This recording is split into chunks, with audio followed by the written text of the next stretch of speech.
Friends, super muntik na akong ma-scam sa accommodation ko sa Vietnam. Hindi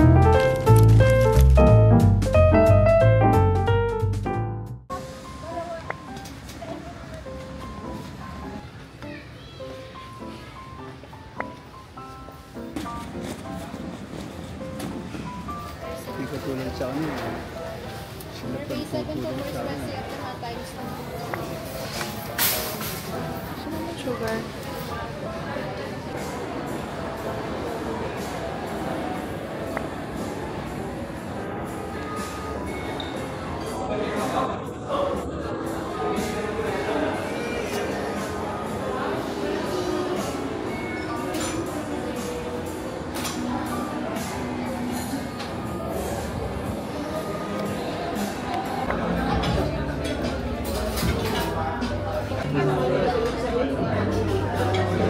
Yan! Alam mo, pwede mo.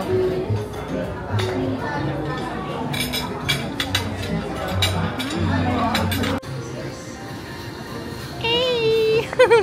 You're back! Yeah! Hello, bonus watchers. Watchers! Election watchers! 40 kami dati ako. Stress kami. Tubig-tubig lang. Kapag lumalang na sila para bumasahin mo ka po. Bumasahin mo sila. So, work is leave. Kain tayo. What part do you? Oh, paano sila?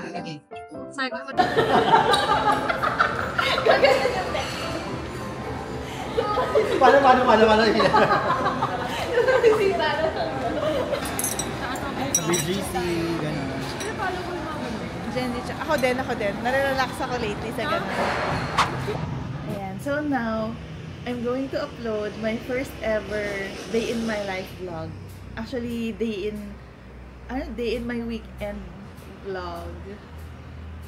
Ay, sorry. Weekend in my life vlog. And kinakabahan ako kasi syempre mas personal siya kaysa sa mga travel vlogs.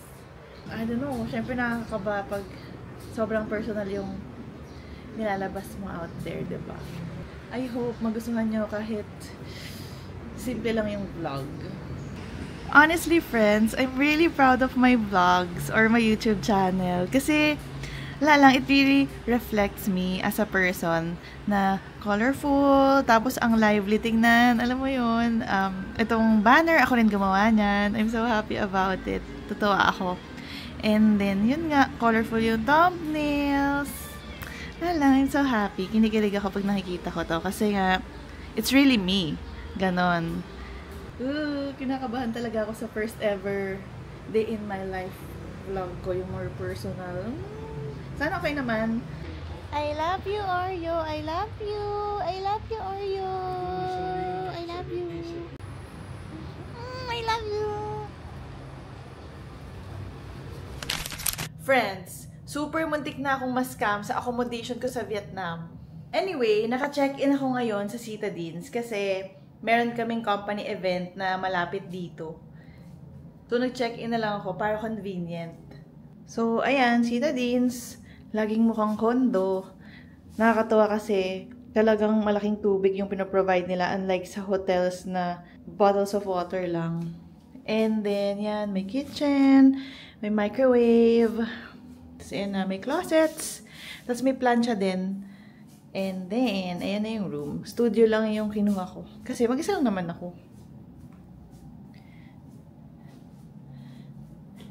Pero, bukas, yung dalawa kong friends, mag-check-in din sila. So, mag-hangout kami. By the way, this is Citadines Ortigas. So, ayan, mga building. Anyway, gabi na. Hindi na masyadong kita ang labas. Pero kanina traffic pa din. Nakita ko. Anyway, bumili ako ng snacks. Bumaba ako kanina, bumili ako ng snacks dun sa Korean store na katabi nito.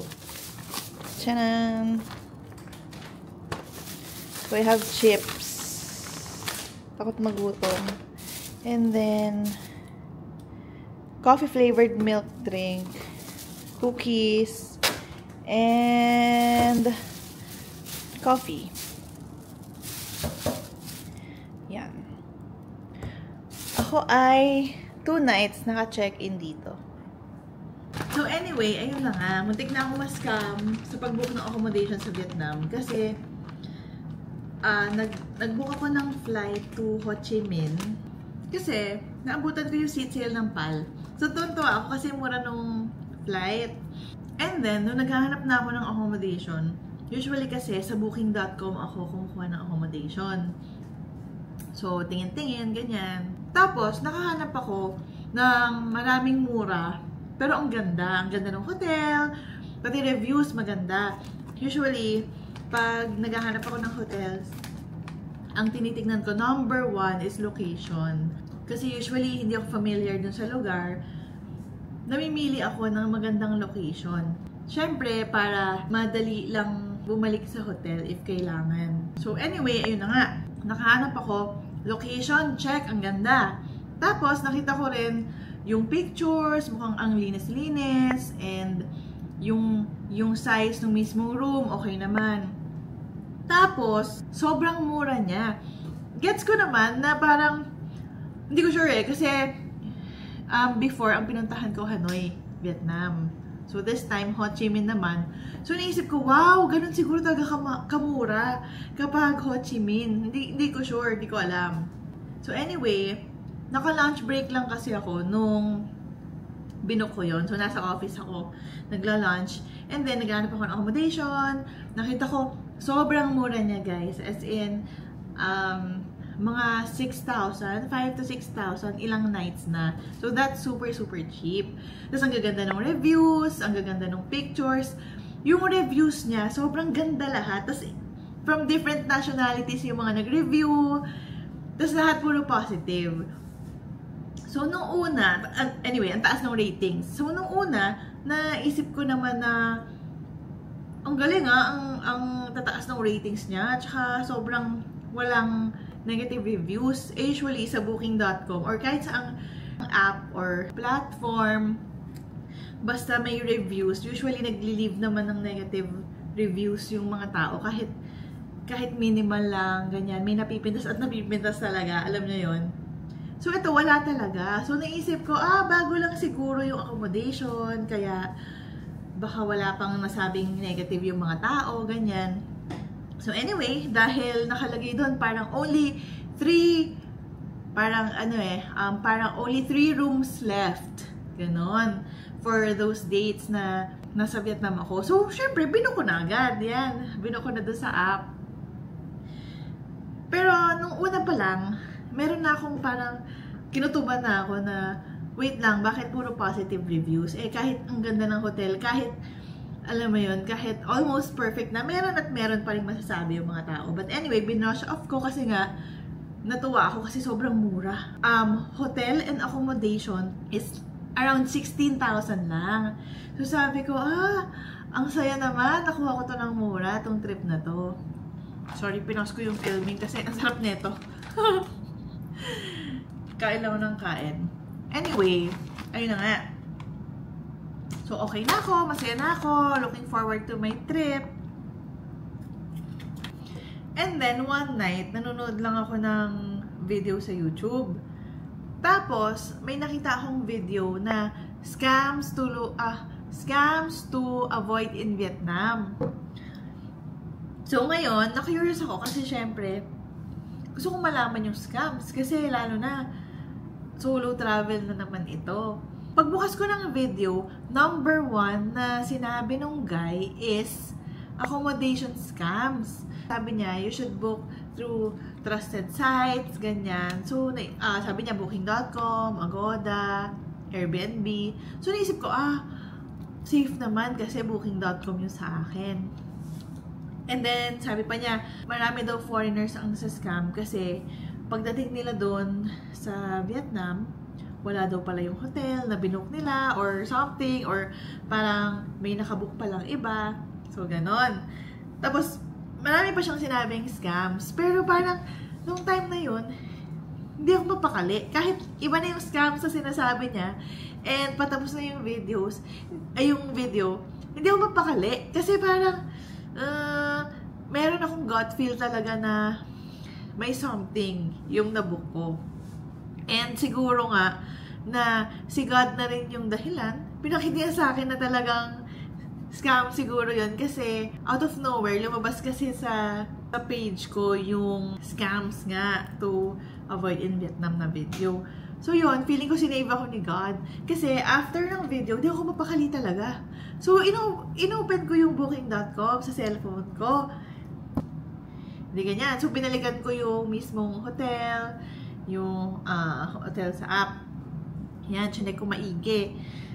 And then, nung chinecheck ko, ganun pa rin naman. Ganda ng reviews, ganyan. Pero, talagang yung mismong fact na ang ganda lahat ng reviews, walang kahit anong negative, medyo kinakabahan ako.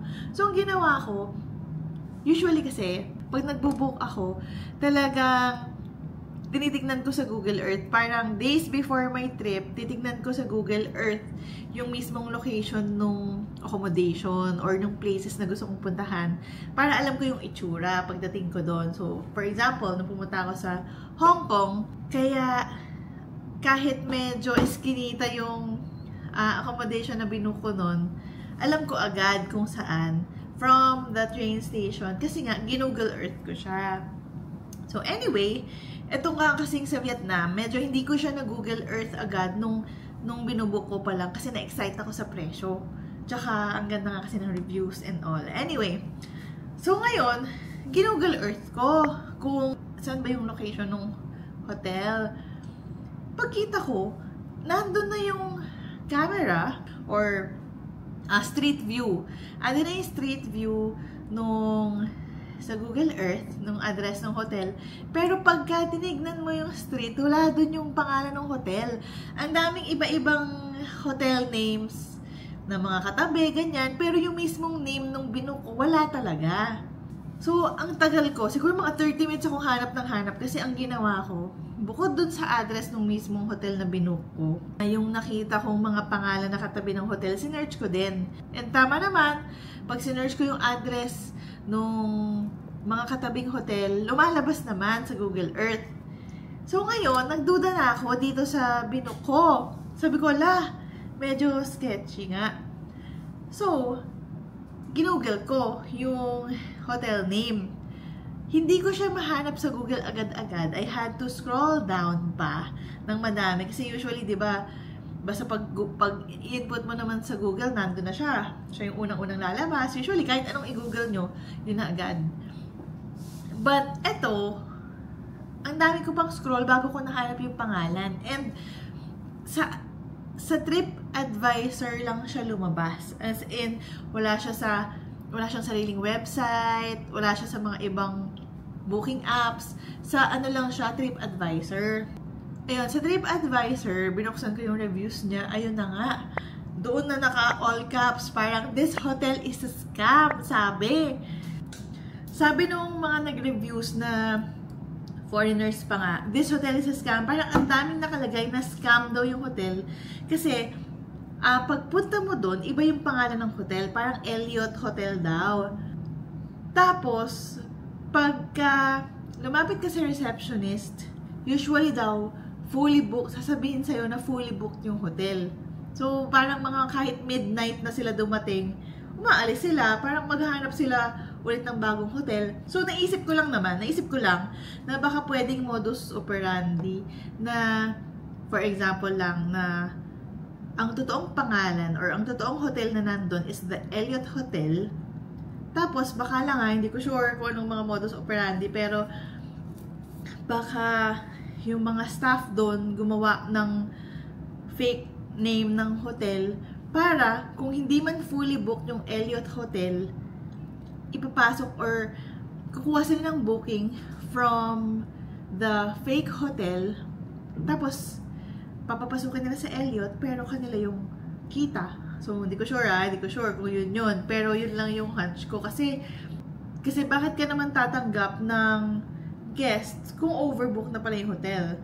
And yung bayad nun, pagdating mo dun, tsaka ka magbabayad. Hindi kanila papagbayarin beforehand. So, ayun lang. Na-stress talaga ako nung gabi na yun. Sunday night pa naman. Na-stress talaga ako. Buti na lang, na-cancel ko naman yung booking. Buti na lang, walang cancellation fee. Di pa nila kinukuha yung payment kasi nga pay at the venue. Venue? Pay at the hotel pagdating mo. Pero na-stress ako kasi, alam mo yun, syempre, nakaka-stress ma-scam. Tapos parang, hindi ako mapakali. Gusto ko tinignan ko talaga yung mga hotel sa Ho Chi Minh na nakalist sa booking.com kasi baka scam din yung iba. So, ayun, ngayon, wala pa ako nabubook na bagong accommodation kasi nga, nag-iisip pa ako kung alin dun sa mga bago kong pinagpipilian, yung talagang kukunin ko, ganun.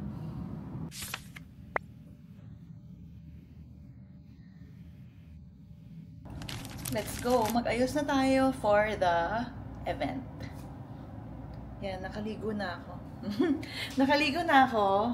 Sinot ko lang ulit yung pantulog ko kasi button down siya para madali tanggalin kapag nag-ayos na ako ng hair.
Ayan, I think ready na naman me.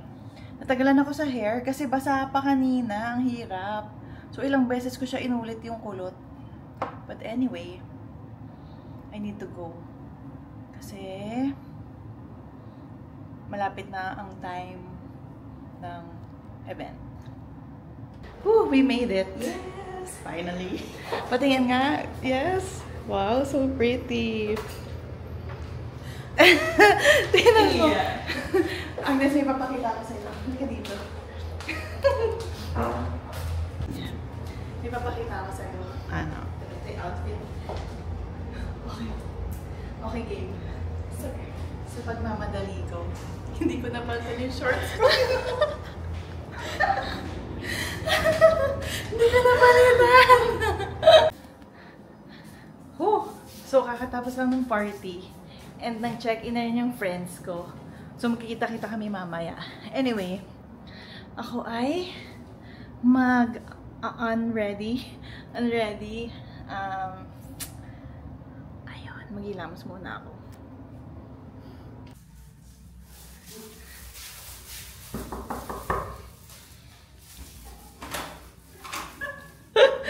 Hello! Grabe ang gaganda niya, oh. Wow! Ako nakapambahay na ako. Akala ko naman nakapambahay na kayo. Akala ko talaga. Anyway, okay lang naman. Ganda. Ganda. Kakatuwa. Tapos, ang basa pala Citadin. Citadin. Walang S. Hindi Citadin. Alin? Ay, mukhang masarap nga. Yeah, I love pork sandwich roast pasta. Let's do this. Yay! Food. Okay, go. Kailangan natin mag-order ko. Hanggang 10:30, 9:30 na lang. Ano gusto niyo sa iba? Pag-yema kasi alam ko na gusto ko sa